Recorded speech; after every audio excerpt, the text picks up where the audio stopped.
Assalamualaikum warahmatullahi wabarakatuh. Kembali lagi di YouTube channel saya, itunya Amelia Sari. Pada kesempatan kali ini saya akan mendeskripsikan sebuah novel yang berjudul Tenggelamnya Kapal Van der Wijk. Pada novel ini bercerita tentang seorang pemuda yang bernama Zainuddin yang tinggal di Makassar pergi berkelana ke kampung halaman ayahnya di Padang. Di sana ia tidak diakui seorang orang Padang karena menurut hukum adat, garis keturunan yang kuat berasal dari pihak ibu.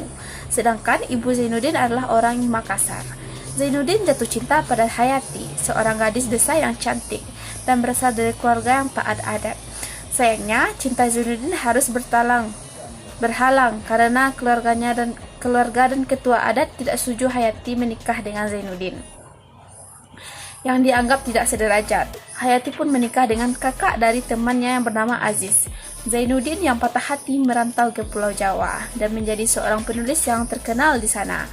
Aziz yang dipertugaskan bekerja di Pulau Jawa pun membawa Hayati dan tinggal di sana. Siapa sangka ternyata Aziz adalah seorang pemuda yang suka mabuk-mabuk, berjudi dan main perempuan. Hingga akhirnya ia jatuh bangkrut dan ditolongkan oleh Zainuddin. Aziz pun menitipkan Hayati kepada Zainuddin. Namun Zainuddin pun tak pernah sakit hati oleh Hayati, tak mau menerima Hayati dan memulangkan ke Padang kapal Van der Wijk yang ditumpangi Hayati tenggelam. Hayati pun meninggal setelah dibawa ke rumah sakit. Setelah kepergian Hayati, Zainuddin selalu bersedih dan meninggal dunia menyusul kekasihnya.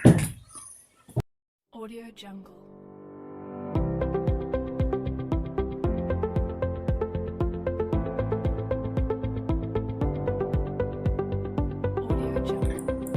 Baiklah, saya akan membacakan unsur intrinsik dari novel Tenggelamnya Kapal Van der Wijk.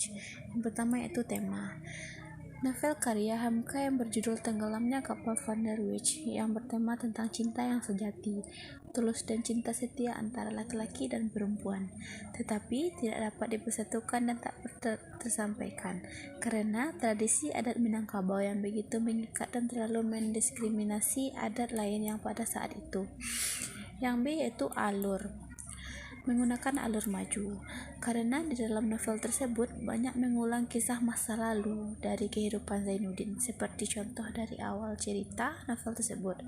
Terdapat bagian cerita tentang perjalanan hidup ayah Zainuddin yang diceritakan oleh Mak Basi, cerita dari mulut tentang karya Zainuddin yang terakhir kalinya sebelum dia meninggal. Selebihnya menceritakan tentang masa depan kehidupan Zainuddin dan Hayati. Berikutnya yaitu tokoh dan penokohan. Yang pertama, Zainuddin, tokoh protagonis. Seorang pemuda yang baik hati, alim, sederhana, memiliki ambisi dan cita-cita yang tinggi, pemuda yang setia, sering putus asa, hidupnya penuh kesengsaraan oleh cinta, tetapi memiliki kepercayaan diri yang tinggi, mudah rapuh, orang yang keras kepala. Berikutnya Hayati, tokoh protagonis. Perempuan yang baik, lembut, ramah, doa, dan penuntut adat. Perempuan yang pendiam, sederhana, dan memiliki kesetiaan. Perempuan yang menghormati nenek mamanya, penyayang, memiliki bekas kasihan. Orang yang tulus, sabar, dan terkesan mudah dipengaruhi. Yang ketiga yaitu Aziz, tokoh antagonis. Seorang laki-laki yang pemboros, suka berfoya-foya, tidak setia, tidak memiliki tujuan hidup, orang kaya dan berpendidikan, orang yang tidak beriman, tidak bertanggung jawab, dan dalam hidup hanya bersenang-senang, menganiaya istri dan putus asa. Yang keempat yaitu Khadijah, perempuan yang berpendidikan, berwatak keras, senang mempengaruhi orang lain, orang kaya, penyayang teman, merupakan orang kota, memiliki keinginan yang kuat. Yang D yaitu sudut pandang. Penulisan dalam cerita novel tersebut menggunakan sudut pandang orang ketiga. Yang E, setting atau latar tempat. Yang pertama, Makassar.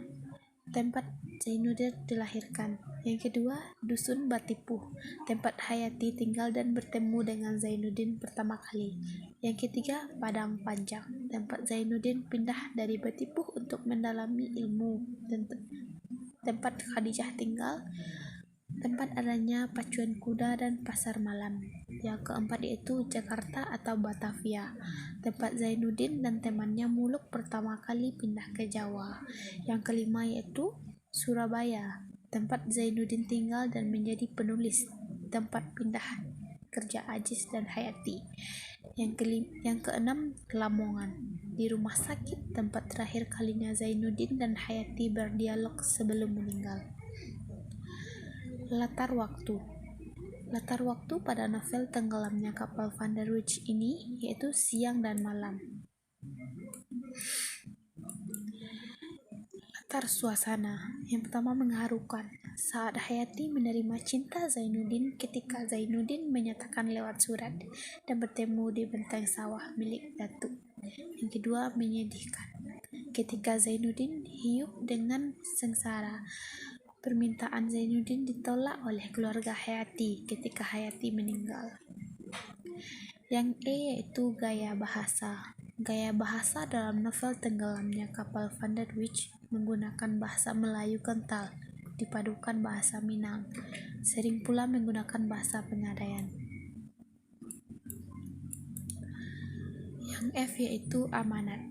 Amanat terbagi dua. Yang pertama tersirat. Demikian penghabisan kehidupan orang besar itu, seorang di antara pembina dan penegakan batu pertama dari kemuliaan bangsanya, yang hidup didesakan dan dilamunan oleh cinta, dan sampai mati pun dalam penuh cinta. Tetapi sesungguhnya dia meninggal, namun riwayat tanah air tidaklah akan dapat melupakan namanya, dan tidaklah akan sanggup menghilangkan jasanya. Karena demikian, nasib tiap-tiap orang yang bercita-cita tinggi kesenangannya buat orang lain, bukan buat dirinya. Yang kedua yaitu tersurat.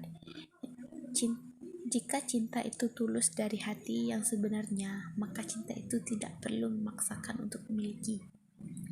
Walaupun cinta tak disampaikan, kita harus tetap menjaga hati cinta itu dengan baik.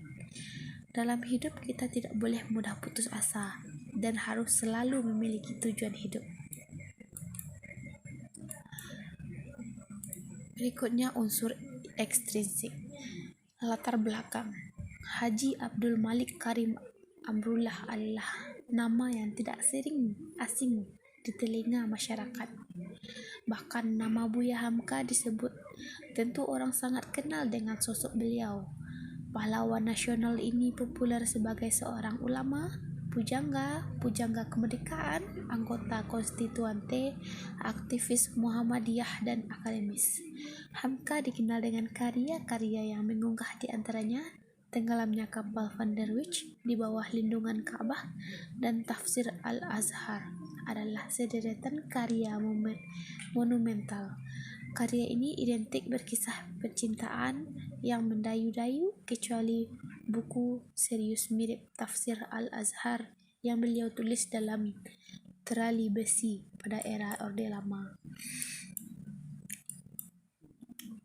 Berikutnya nilai-nilai. Nilai yang terkandung dari novel Tenggelamnya Kapal Van der Wijk ini terbagi atas 3. Yang pertama nilai moral. Menghormati dan menjaga adat, selain itu yang menghormati dan menghargai istri atau suami orang lain, seperti yang dilakukan oleh Zainuddin kepada Ajis dan Hayati. Yang kedua, nilai agama. Zainuddin dan Hayati yang selalu menghormati nilai agama dalam kisah cintanya mereka, dan Zainuddin yang rela pergi jauh untuk menuntut ilmu agama. Yang ketiga, nilai sosial. Keluarga Hayati yang sangat memegang erat adat Minangkabau. Sekian hasil presentasi saya tentang Tenggelamnya Kapal Van der Wijk. Terima kasih sudah menonton video ini, semoga bermanfaat. Assalamualaikum warahmatullahi wabarakatuh.